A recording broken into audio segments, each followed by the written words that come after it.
Hey guys, welcome back to the channel. This video started off as being a quick 1 hour, let's play, my first impressions of playing the game Blueprints, which was not so much shadow drop, but just released without much fanfare on Xbox Game Pass, on PlayStation Plus, and is also available on the Steam store. And all the articles I woke up seeing are already calling it potentially Game of the Year in a year when Grand Theft Auto 6 might still be coming out.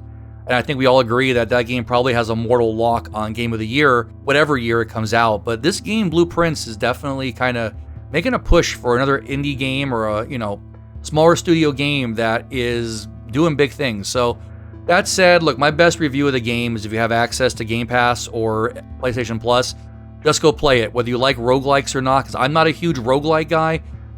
This game made me feel rewarded for playing it. And that's something that a game hasn't done in a long time. And I'm nowhere near beating the game. I'm only 2 hours in. And I honestly can't wait to finish this video so I can get back to trying to explore the mansion. The basic premise of Blueprints is that you have inherited a mansion from your late grandfather, except you haven't inherited it yet. The catch is you have to find this 46th hidden room within 1 day in his mansion of 45 other rooms. The catch to the mansion being that it randomizes itself every day. Every time you enter the mansion, you get a blank grid of 45 squares. So the game plays like a big evolving puzzle. The mansion itself is represented as a grid, and you'll always start off at the entrance hall. From there, you're going to explore outward, placing room tiles as you go. Every time you walk up to a closed door and click on it, assuming you can open it, it's not locked, you're going to be given 3 different blueprints you can choose from. These are randomized, and this is where the roguelike element comes into it. You don't get to necessarily pick the right room, you get to pick what's available. The trick being, once you get those rooms, you have to place one. You can't back out of the screen. Sometimes those rooms are going to be dead ends, like utility closets, or storage rooms, or bathrooms. They may contain items which are going to be important to your journey, such as keys to open up locked doors, gems which you can use to select better blueprints as you get deeper into the mansion, and coins which are used for various things, such as purchasing items from an in-mansion shop, and I'm sure plenty of things I haven't even discovered yet, because so far in 2 hours and 8 days of going through the game, I think I've only unlocked about 22 of the 45 rooms. So think of it like building a dungeon 1 room at a time, but with rules to each room, and sometimes in those rooms are puzzles that you'll get 1 shot at solving. And if you solve it, you might get more items to help you further down the road. So you have both the building and the roguelike elements and the puzzle solving of a game like, I guess, for best comparison, because I'm old, Myst. You also have to be careful because each new room you place has to line up with the existing doors and the walls, otherwise you're going to be creating dead ends. It's completely possible and common to box yourself in so you can't build any further and you have to reset to the next day. And of course, resetting to the next day means the mansion itself resets. All of your items are taken away. All of your coins are taken away. And yes, there actually is a way to store a few items, but that's another puzzle that I don't want to ruin. Likewise, one of the limitations to each day is that you have footprints. You're given 50 footprints every day. A footprint is taken away every time you enter a room. Whether you enter it once or twice or 3 times, going through a doorway costs you a step. There are ways to gain steps, as well as there are certain rooms, such as the gym, that will take steps away from you every time you pass them. So placing certain rooms down, there's also a strategy to, I'm probably going to have to go back this way. Should there be a room that gives me steps? Can I afford a room that takes away steps from me? So you really have to plan your path carefully and manage your resources and try not to waste your time wandering in circles. So that's where it has that whole roguelike feel. You got high stakes, limited moves, and there's a constant pressure of, should I go left or right here? Which way should I build? If I go here and I don't get a good selection of rooms, I'm going to box myself out. I try to build always leaving myself out to go back and hope I'll get a way around a dead end, but even that is not a guaranteed. And you also find tools and different items throughout the game, and sometimes they aren't made obvious. I walked by certain items not realizing they were things I could pick up until later on. The room says, by the way, if you have this item in this room, you can do this. And I was like, oh shoot, I had that item in my last run.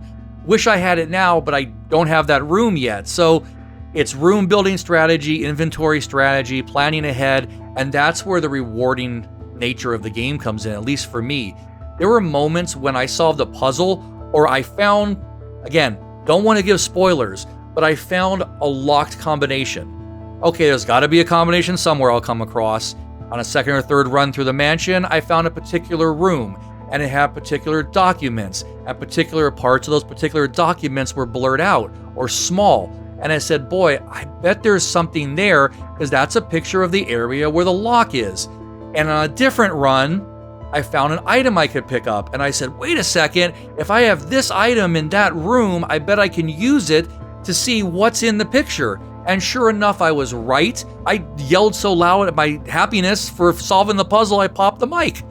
Like, that hasn't happened to me, that kind of excitement in a game, in a long time. Some of the rooms have self-contained brain teasers, stuff you can figure out then and there, and other rooms are connected to other rooms. Sometimes certain rooms won't appear as an option unless you've already gotten a different room previously, or some rooms might grant bonuses to rooms of different colors, such as more gems appearing in them, or less likely for locked doors to appear, which, not so much a spoiler, but a warning, the further north you head in the mansion, the more likely all the doors are going to be locked. In the beginning, you can enter and exit any door you want and place rooms wherever you want without that fear. But as you go further, even in a plain hallway, all the doors at the end of the room might be locked. And speaking of the runs, once you run out of those steps or hit a point where you just can't make progress, well, that's where it comes to an end and you have to leave the mansion, go back to your camp for the night, lose all your items. Again, there are some ways, if you unlock the right rooms, to be able to keep an item or two on each run, as well as certain puzzles and things you can unlock that will actually grant you permanent boosts.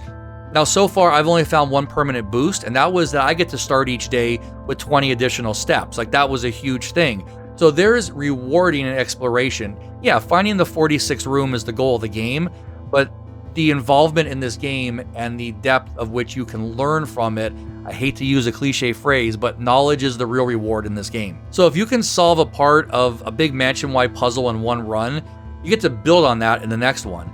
So it's got a satisfying loop of you slowly get better and you slowly push further, and eventually you figure out how it fits together, and it feels good. So yeah, the whole game is part exploration, part puzzle solving, I guess part survival in a little bit, because you can run out of items you need to progress, and that's going to screw you over. But it's the kind of game that rewards like your patience and clever thinking. And if you're into games that make you feel smart and also mess with your head a bit, this one's definitely worth a look. And I gotta say, there's a hidden mystery to the mansion too, I believe, because I've read some documentations about the owners and the family, and definitely have a notepad or have your phone handy so you can take screenshots of certain things you uncover so you can refer to them, because trust me, this is not something you're going to be able to absorb all the information in just one shot. I think I'm going to find the time to figure it out. I hope I can. I feel like in the first hour, I learned a lot about the game. And then when I logged off, I go, how much did I really learn? And how much is there still for me to figure out? And I'm actually kind of excited to find out.